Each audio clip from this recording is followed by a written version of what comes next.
Kavaja është përfshirë nga atmosfera festive në një mbrëmje që mblodhi qindra e qytetarë në një prej hapësirave të reja të qytetit. Në rrugën e re dekorative e konceptuar me mozaik gurësh që lidh qendrën e Kavajës me shtëpinë muze të qytetit, u zhvillua aktiviteti Kavaja Summer Night i organizuar nga Bashkia Kavaj.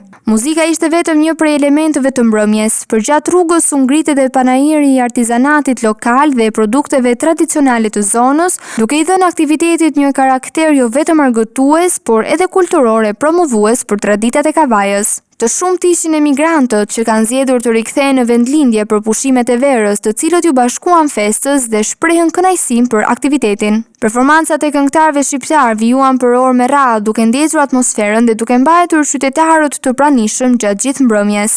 Në aktivitet ishte i pranishëm edhe kryetari i Bashkisë Kavaj, zoti Fisnik Qosja, i cili falenderoi qytetarët për pjesëmarrjen dhe tha se aktivitete të tilla do të vijojnë përgjatë gjithë sezonit veror. Qosja theksoi se synimi është që përmes aktiviteteve kulturore dhe artistike, Kavaja të bëhet edhe më tërheqëse për qytetarët, turistët dhe emigrantët që rikthehen gjatë verës. Sipas tij, Bregdeti dhe zona turistike e Kavajës janë një pasuri që kërkon vëmendje dhe përkushtim maksimal nga pushteti vendor në funksion të qytetarëve dhe zhvillimit turistik të qytetit. Mbrëmja vijoi për orë të tëra me muzikë dhe argëtim, ndërsa organizatorët kanë paralajmëruar surpriza edhe për ditët në vijim. Kështu Kavaja i ka nisur sezonin e aktiviteteve verore, duke ndërthurur muzikën, traditën dhe promovimin e produkteve lokale në një përpjekje për ta kthyer qytetin në një destinacion gjithnjë më tërheqës gjatë sezonit turistik.